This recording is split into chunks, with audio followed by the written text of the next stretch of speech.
بسم الله الرحمن الرحيم. الحمد لله رب العالمين، والصلاة والسلام على سيد الأنبياء والمرسلين وخاتم النبيين ورحمة للعالمين نبينا ورسولنا محمد وعلى آله وأصحابه أجمعين. أما بعد، فقال الله سبحانه وتعالى في القرآن المجيد: أعوذ بالله من الشيطان الرجيم، بسم الله الرحمن الرحيم.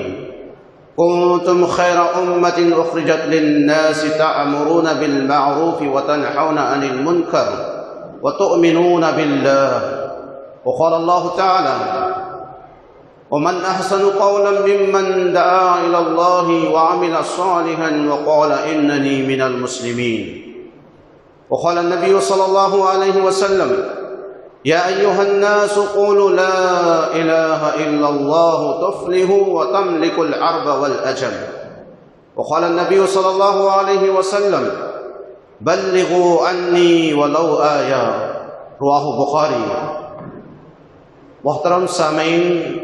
اور سامعات، السلام علیکم ورحمۃ اللہ وبرکاتہ. آج کے اس مختصر درس میں میرے درس کا عنوان ہے موجودہ حالات میں دعوت الی اللہ کی اہمیت اور ضرورت. سامعین اکرام اور سامعات، قرآن مجید کی دو آیات مقدسہ کی میں نے تلاوت کی ہے. پہلی آیت جو میں نے تلاوت کی وہ آیت ہے سورہ آل عمران، سورہ نمبر 3، آیت نمبر 110، جس آیت میں اللہ رب العالمین نے ارشاد فرمایا: کنتم خیر امہ، کہ اے امت محمدیہ تم بہترین امت ہو. اخرجت للناس تأمرون بالمعروف وتنہون عن المنکر وتؤمنون باللہ. تمہیں انسانوں کے لیے اللہ تعالیٰ نے خصوصی طور سے برپا کیا ہے. تم لوگوں کو نیکی کا حکم دیتے ہو، برائیوں سے روکتے ہو اور اللہ پر ایمان رکھتے ہو. محترم سامعین اور سامعات، اللہ رب العالمین نے اس آیت مقدسہ کے اندر امت محمدیہ یعنی ہم مسلمانوں کو بہترین امت قرار دیا ہے، جبکہ یہ لقب، یہ امتیاز اللہ رب العالمین نے پہلے نبیوں اور رسولوں کی کسی امت کو نہیں دیا. نہ موسیٰ علیہ السلام کی امت کو یہ لقب ملا، نہ عیسیٰ علیہ السلام کی امت کو، نہ ابراہیم علیہ السلام کی امت کو، کسی اور نبی کی امت کو اللہ نے خیر امت نہیں کہا ہے. کیا وجہ ہے کہ اللہ تعالیٰ نے امت محمدیہ کو خیر امت کے لقب سے نوازا ہے؟ آئیے ہم جانیں کہ اس امتیاز کا، اس لقب دینے کے پیچھے کیا وجہ ہے. اللہ رب العالمین نے اسی آیت کے اندر اس لقب کے دینے کے سبب کو بھی بیان کیا ہے. دیکھیے آیت پر غور کیجئے. اللہ تعالیٰ نے فرمایا: کنتم خیر امت، تم بہترین امت ہو. اخرجت للناس، لوگوں کے لیے نکالی گئی ہو. تأمرون بالمعروف وتنہون عن المنکر، تم لوگوں کو بھلائی کی طرف بلاتے ہو، بھلائی کا حکم دیتے ہو، برائیوں سے روکتے ہو. تو محترم سامعین اور سامعات، یہ سبب ہے، یہ وجہ ہے کہ اللہ تعالیٰ نے امت محمدیہ کو خیر امت کے نام سے نوازا ہے. اور آخری ٹکڑا اللہ نے اس آیت کے اندر کیا بیان کیا؟ وَتُؤْمِنُونَ بِاللَّهِ، کہ اللہ پر تم ایمان رکھتے ہو. سامعین اور سامعات، یہاں پر میں ایک نقطہ بھی آپ کے سامنے پیش کرتا چلوں. ہمارے کچھ مسلمان بھائی دعوت و تبلیغ کے نام سے مسلمانوں کے اندر کام کرتے ہیں، کر بھی رہے ہیں، اور اسے دعوت کا نام دیتے ہیں. مسلمانوں کو نمازوں کی طرف بلانا، اعمال کی طرف دعوت دینا، برائیوں سے منع کرنا، واقعی یہ بہت ہی اچھا کام ہے اور یہ اصلاح بین المسلمین ہے. لیکن اس کام کو دعوت کا کام سمجھ لینا اور اصلی جو دعوت کا کام ہے اس سے اپنے آپ کو دور رکھ لینا، یہ میں سمجھتا ہوں کہ یہ یا تو غلط فہمی ہے، یا ہماری جو ہے کاہلی اور سستی، یا ہماری کم علمی کا نتیجہ ہے. صاف ظاہر ہے اللہ تعالیٰ نے اس آیت کے اندر، جو اس آیت کا آخری ٹکڑا ہے، اللہ نے فرمایا وَتُؤْمِنُونَ بِاللَّهِ، کہ تم لوگ اللہ پر ایمان رکھنے والے لوگ ہو، تو لہٰذا تم ان لوگوں کو خیر کی طرف بلاؤ، ان لوگوں کو بھلائی کا حکم دو، ان لوگوں کو برائیوں سے منع کرو جو اللہ پر ایمان نہیں رکھتے ہیں. یعنی جو غیر مسلمان ہیں، غیر مسلم لوگ ہیں، جو اللہ پر، اللہ کے رسول پر، قرآن پر، اسلام پر، آخرت کے دن کو نہیں مانتے ہیں، ایسے لوگوں کو تم خیر کی طرف بلاؤ۔ سامعین اور سامعات، میں آپ سے پوچھتا ہوں، اس دنیا کے اندر سب سے بڑی نیکی اگر ہو سکتی ہے، سب سے بڑی بھلائی اگر کوئی ہو سکتی ہے، سب سے اچھا کام اگر کوئی ہو سکتا ہے، وہ کون سی ہے؟ تھوڑا سا بھی علم رکھنے والے لوگ یہ جانتے ہیں کہ سب سے بڑی نیکی، سب سے بڑی بھلائی اگر کوئی ہو سکتی ہے تو وہ توحید ہے، وہ توحید ہے، وہ ایمان خالص ہے، اللہ پر ایمان خالص، یہ سب سے بڑی نیکی ہے۔ توحید، ایک اللہ کو ماننا، ایک اللہ کو عبادت کے قابل سمجھنا، ایک اللہ کو اپنا مددگار سمجھنا، ایک اللہ کو حاجت روا، مشکل کشا اور عطا کرنے والا، دعاؤں کو سننے والا، مشکلات کو دور کرنے والا، روزی دینے والا، اولاد دینے والا، بیماریوں سے شفا دینے والا، عزت دینے والا، ذلت دینے والا، حکومت دینے والا، ان تمام میں اللہ کو اکیلا سمجھنا اور ایک اللہ کی عبادت اور اس کی عبادت میں کسی اور کو شریک نہیں کرنا، یہ سب سے بڑی بھلائی ہے، یہ سب سے بڑا خیر کا کام ہے۔ لہٰذا ہم مسلمانوں کو اللہ نے اس آیت کے اندر حکم دیا ہے کہ جو لوگ اسلام سے باہر ہیں، جو لوگ ایمان سے باہر ہیں، جو لوگ اللہ کو نہیں مانتے ہیں یا اللہ کو مانتے ہیں، کہتے تو ہیں کہ سب کا خدا ایک ہے، سب کا پرماتما ایک ہے، سب کا ایشور ایک ہے، لیکن کوئی بتوں کی پوجا کر رہا ہے، کوئی چاند ستاروں کو اپنا معبود بنائے بیٹھا ہے، کوئی حجر و شجر کی عبادت کر رہا ہے، تو ان لوگوں کو توحید کی طرف بلانا، ایمان خالص اسی کو کہتے ہیں۔ اللہ پر ایمان خالص کا تقاضا یہ ہے، جیسے اللہ تعالیٰ نے سورۃ الانعام میں آیت نمبر غالباً 80 کے اندر فرمایا، الذین آمنوا ولم یلبسوا ایمانہم بظلم اولئک هم الامن وهم مہتدون۔ اس آیت کے اندر اللہ تعالیٰ نے فرمایا جو لوگ ایمان لاتے ہیں، اللہ پر ایمان لاتے ہیں، اللہ کو ایک مانتے ہیں، کلمہ پڑھتے ہیں، شہادت دیتے ہیں، اشہد ان لا الہ الا اللہ واشہد ان محمدا عبدہ ورسولہ، کہ میں گواہی دیتا ہوں کہ اللہ کے سوا کوئی عبادت کے قابل نہیں ہے، اور میں گواہی دیتا ہوں محمد صلی اللہ علیہ وسلم اللہ کے بندے اور اس کے رسول ہیں۔ اب اس ایمان کا تقاضا اللہ تعالیٰ نے فرمایا، الذین آمنوا، جو لوگ ایمان لائے، ولم یلبسوا ایمانہم بظلم، اور اپنے ایمان کے ساتھ انہوں نے ظلم کی آمیزش نہیں کی، انہوں نے اپنے ایمان کے ساتھ ظلم کو نہیں ملایا۔ یہاں ظلم سے مراد کیا ہے؟ صحابہ اکرام رضی اللہ تعالیٰ عنہ اجمعین نے اللہ کے نبی صلی اللہ علیہ وسلم سے سوال کیا کہ اللہ کے رسول، اس آیت کے اندر اللہ تعالیٰ نے جس ظلم کا ذکر کیا ہے وہ ظلم سے کون سا ظلم مراد ہے؟ کیونکہ ہر گناہ ظلم ہے، لیکن اس آیت کے اندر اللہ تعالیٰ نے جس ظلم کا ذکر کیا ہے وہ ظلم سے کون سا گناہ مراد ہے؟ اللہ کے نبی صلی اللہ علیہ وسلم نے اپنے صحابہ کو جواب دیا، اس آیت کے اندر اللہ تعالیٰ نے جس ظلم کا ذکر کیا ہے وہ ہے شرک کا ظلم۔ اور اس کی تائید میں اللہ کے نبی صلی اللہ علیہ وسلم نے سورہ لقمان سورہ نمبر 30 آیت نمبر 13 کی تلاوت فرمائی، جس میں اللہ تعالیٰ نے فرمایا، ان الشرک لظلم عظیم، ان الشرک لظلم عظیم، بے شک شرک سب سے بڑا ظلم ہے۔ اللہ کے نبی صلی اللہ علیہ وسلم نے صاف کر دیا کہ اس آیت کے اندر اللہ نے جس ظلم کا ذکر کیا ہے وہ شرک ہے۔ تو لہٰذا اس آیت سے یہ واضح ہو گیا کہ ایمان کے ساتھ شرک کو ملا دینا یہ جو ہے ہمارے ایمان کو ناقص کر دیتا ہے۔ مثال یوں آپ دے سکتے ہیں، خالص پاکیزہ پانی ہے، پاک پانی ہے، پینے کا پانی ہے، پاکیزہ ہے، اور اس کے اندر اگر کوئی ایک قطرہ بھی پیشاب کا ملا دے، یہ قطرہ پیشاب کا اس پانی کے اندر، بھلے وہ 10 لیٹر ہو، 100 لیٹر پانی ہو، اس کے اندر ایک چھوٹا سا بوند، یہ قطرہ اگر کوئی نجس قطرہ ملا دے تو وہ سارا کا سارا پانی پینے کے قابل نہیں رہتا ہے۔ ایک عقل مند آدمی اس پانی کو ہرگز نہیں پیے گا جس پانی کے اندر ایک بوند، ایک قطرہ پیشاب ملا دیا گیا ہے۔ جب ہم اور آپ انسان اس پانی کو پینے کے لیے تیار نہیں ہوتے، جس پانی کے اندر ایک قطرہ بوند پیشاب کی آمیزش ہو چکی ہے، مل چکا ہے، تو آپ ذرا سوچئے، اللہ رب العالمین تو تمام غیرت مندوں سے سب سے بڑا غیرت مند ہے، غیور ہے، وہ کیسے برداشت کرے گا کہ اللہ کی عبادت میں کسی اور کو شریک کرے؟ لہٰذا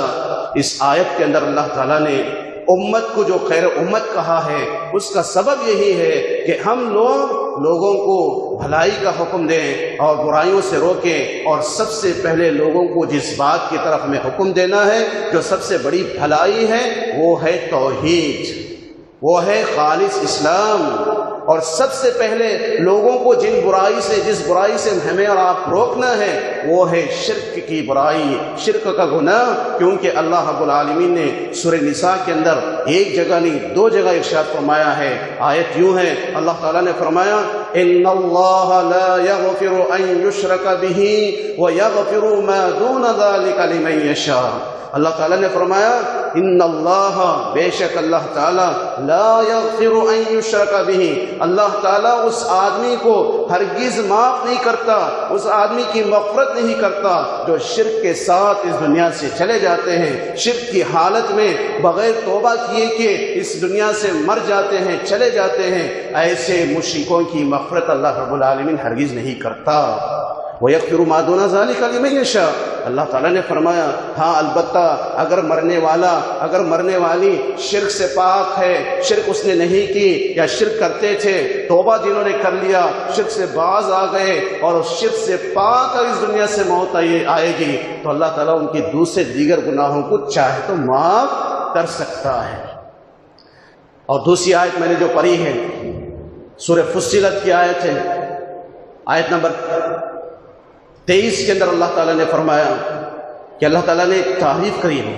جیسے امت کی تعریف کی، خیر امہ کہا، بہترین امت ہو تم، اسی طرح یہاں پر فردن انفرادی طور پر اللہ نے اس آدمی کی، اس شخص کی بات کی تعریف کرتے ہوئے فرمایا، سوالیہ انداز میں اللہ تعالیٰ نے ارشاد فرمایا وَمَنْ أَحْسَنُ قَوْلًا مِمَّنْ دَعَا إِلَى اللَّهِ، اس آدمی سے بہتر اور کس کی بات ہو سکتی ہے، اس آدمی سے بہتر اور کس کا کلام ہو سکتا ہے، اس آدمی سے بہتر کس کی دعوت ہو سکتی ہے، اس آدمی سے بہتر کس کا بلاوا ہو سکتا ہے۔ وَمَنْ أَحْسَنُ قَوْلًا مِمَّنْ دَعَا إِلَى اللَّهِ، جو لوگوں کو اللہ کی عبادت کی طرف دعوت دیتا ہے، ایک اللہ کی توحید کی طرف بلاتا ہے، ایک اللہ کی بندگی اختیار کرنے کے لیے بلاتا ہے، اس آدمی سے بہتر اور کس کی بات ہو سکتی ہے۔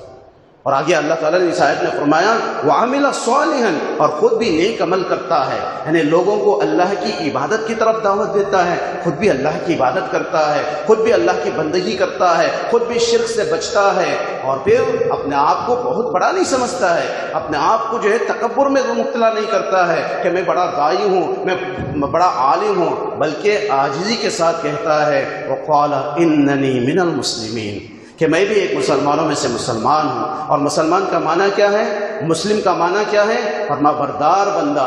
اسی لیے ابراہیم علیہ السلام کا قول اللہ نے قرآن مجید میں کئی جگہ پر جو ہے نقل کیا ہے۔ ابراہیم علیہ السلام نے کہا انا اول المسلمین، کہ میں سب سے پہلے اللہ کا فرما بردار بندہ ہوں۔ تو سورہ فصلت کی اس آیت کے اندر بھی اللہ تعالیٰ نے دعوت کے کام کرنے والوں کی تعریف کی، ومن احسن قولا ممن دعا الی اللہ وعمل صالحا وقال اننی من المسلمین، اس آدمی سے بہتر اور کس کی بات ہو سکتی ہے جو اللہ کی طرف لوگوں کو دعوت دیتا ہے، اللہ کی عبادت کی طرف بلاتا ہے اور خود بھی نیک اعمال کرتا ہے اور کہتا ہے کہ میں بھی ایک مسلمان ہوں۔ سامعین اکرام اور سامعات، اس کے بعد 2 حدیثیں میں نے پڑھی ہیں۔ اللہ کے نبی صلی اللہ علیہ وسلم کو اللہ نے جب نبوت سے سرفراز کیا، آپ کو نبوت اور رسالت سے سرفراز کیا، تو سب سے پہلے دعوت اللہ کے نبی صلی اللہ علیہ وسلم نے لوگوں کو کیا دی؟ حالانکہ جس جگہ اللہ کے نبی صلی اللہ علیہ وسلم کی بعثت ہوئی تھی، آپ پیدا ہوئے تھے، سب جانتے ہیں کہ وہ مکہ ہے، اور مکہ اس زمانے کے اندر، مکے کے لوگوں کے اندر کتنی برائیاں تھیں، شراب نوشی عام تھی، سود خوری عام تھی، جوا خوری عام تھی، چھوٹی بچیوں کو زندہ دفن کر دیتے تھے، چھوٹی چھوٹی بات پر اتنی لڑائیاں ہوتی کہ جنگ و جدال اور قتل و غارت گری برپا ہوتی، اتنی برائیاں تھیں۔ لیکن اللہ کے نبی صلی اللہ علیہ وسلم کی سب سے پہلی دعوت کیا تھی؟ آپ نے فرمایا یا ایھا الناس، اے لوگو، اے مکہ کے لوگو، اے عرب کے لوگو، اے ساری دنیا کے لوگو، قولوا لا الہ الا اللہ تفلحوا، تم اس بات کی گواہی دے دو کہ اللہ کے سوا عبادت کے قابل کوئی اور ذات نہیں ہے، تو تم کامیاب ہو جاؤ گے، تفلحو، تم فلاح پالو گے، تم دنیا اور آخرت میں کامیابی حاصل کر لو گے۔ اور پھر آپ نے فرمایا وَتَمْلِكُ الْعَرْبَ وَالْعَجَمَ، تم کو اللہ تعالیٰ عرب و عجم کی حکومت بھی جو ہے نوازے گا، عرب و عجم کے تم مالک بنا دیے جاؤ گے۔ عرب کے وہ لوگ، مکہ کے وہ لوگ جن پر دوسرے ملک والے حکومت کرنا بھی پسند نہیں کرتے تھے ان کی جہالت کی وجہ سے، ایسے لوگ جب اسلام کو قبول کیا، قرآن کو اپنے سینے سے لگایا، نبی کریم صلی اللہ علیہ وسلم کی دعوت توحید کو قبول کیا، تو وہ صحابہ ایسے بن گئے کہ اللہ رب العالمین نے ان کی مثال قرآن کے اندر دی، فَإِنْ آمَنُوا بِمِثْلِ مَا آمَنْتُمْ بِهِ فَقَدِ اهْتَدَوْا۔ اللہ نے فرمایا اے نبی کے صحابہ، اگر یہ لوگ دنیا کے دوسرے لوگ، یہ یہودی، یہ نصارہ یا دوسرے اور کوئی بھی لوگ کیوں نہ ہو، تم جیسا ایمان لائے ہو، اگر یہ بھی اسی طرح ایمان لائیں گے تو ہدایت یافتہ ہو جائیں گے۔ صحابہ کے ایمان کو اللہ نے دوسروں کے لیے نمونہ بنا دیا، مثال بنا دیا۔ اور آخری جو حدیث میں نے پڑھی تھی میرے درس کے اندر، وہ حدیث تھی اللہ کے نبی صلی اللہ علیہ وسلم نے فرمایا، بخاری شریف کی حدیث ہے، بلغوا عنی ولو آیا، اے میری امت کے لوگوں، اگر تمہیں میری ایک بات کا بھی علم ہے، ایک آیت بھی تم جانتے ہو، اس آیت کو، اس میری بات کو، اس حدیث کو دوسروں تک پہنچاؤ، بلغوا عنی، پہنچاؤ دوسروں تک میری طرف سے، اگرچہ ایک آیت ہی کیوں نہ ہو۔ محترم حاضرین، محترم سامعین و سامعات، آج کے جو دنیا کے جو حالات ہیں اس سے ہر کوئی واقف ہے، اور ہمارے بالخصوص ملک کے ہندوستان کے حالات سے بھی ہر کوئی واقف ہے۔ ایسے حالات میں ہمیں کرنا کیا ہے؟ اکابر علماء قرآن و سنت کی روشنی میں، قرآن و حدیث کی روشنی میں ہمیں تین کام کرنے کا جو ہے رہبری کرتے ہیں۔ اس میں سب سے پہلے اللہ کی عبادت کو ہم اختیار کریں، اللہ کی عبادت اور اللہ تعالیٰ کی اطاعت میں کسی اور کو شریک نہ کریں، اور پھر دوسرا کام اللہ کے بندوں کو اللہ کی طرف بلائیں، غیر مسلموں کو اسلام کی طرف بلائیں، اسلام کیا ہے ان کو بتائیں، قرآن کیا ہے ان کو بتائیں۔ خیرکم من تعلم القرآن وعلمہ، اللہ کے نبی صلی اللہ علیہ وسلم نے فرمایا تم میں سب سے بہترین آدمی وہ ہے جو قرآن کو سیکھتا ہے اور دوسروں کو قرآن سکھاتا ہے، قرآن کی آیتوں کو دوسروں تک پہنچاتا ہے۔ تو آج اگر ہم عزت چاہتے ہیں، آج اگر ہم ان ظالم حکمرانوں سے نجات چاہتے ہیں، آج اگر ہم اللہ کی رحمت اپنے اوپر لانا چاہتے ہیں، تو ایک ہی کام ہے، وہ کام ہے خود اللہ کی عبادت کرنا اور لوگوں کو اللہ کی عبادت کی طرف دعوت دینا، دعوت الی اللہ کا کام کرنا۔ یہ اگر کام ہم کریں گے تو ضرور اللہ تعالیٰ ہمارے اوپر حالات کو جو حالات ہیں ان حالات کو بدلے گا، آسانیاں آئیں گی، رحمتیں نازل ہوں گی، ظالم حکمرانوں کو اللہ تعالیٰ تبدیل کر دے گا، منصف حکمرانوں کو ہم پر لائے گا۔ آخر میں اللہ تعالیٰ سے دعا کرتا ہوں کہ اللہ تعالیٰ ہم تمام کو خیر امت کا جو لقب دیا ہے اس کا حق ادا کرنے کی توفیق عطا فرمائے، ہم تمام کو اپنی علمی استطاعت کے مطابق، اپنی مالی طاقت کے مطابق دعوت کا کام کرنے کی توفیق عطا فرمائے۔ اللہ ہم تمام کو اس کے لیے خود علم حاصل کرنے کی توفیق دے، اللہ ہم تمام کے گناہوں کو معاف فرمائے، اور اللہ تعالیٰ ہمیں جب تک زندہ رکھے اس دنیا میں اسلام پر، ایمان پر، توحید پر، عبادت کے ساتھ، دعوت کے کام کے ساتھ زندہ رکھے اور ہمارا خاتمہ بالخیر فرمائے، آمین یا رب العالمین۔ وصلی اللہ علی النبی، جزاکم اللہ خیرا۔ سبحانک اللہم بحمدک، نشہد ان لا الہ الا انت، نستغفرک ونتوب الیک۔ سبحان ربک رب العزۃ عما یصفون، وسلام علی المرسلین، والحمد للہ رب العالمین، والسلام علیکم ورحمۃ اللہ وبرکاتہ۔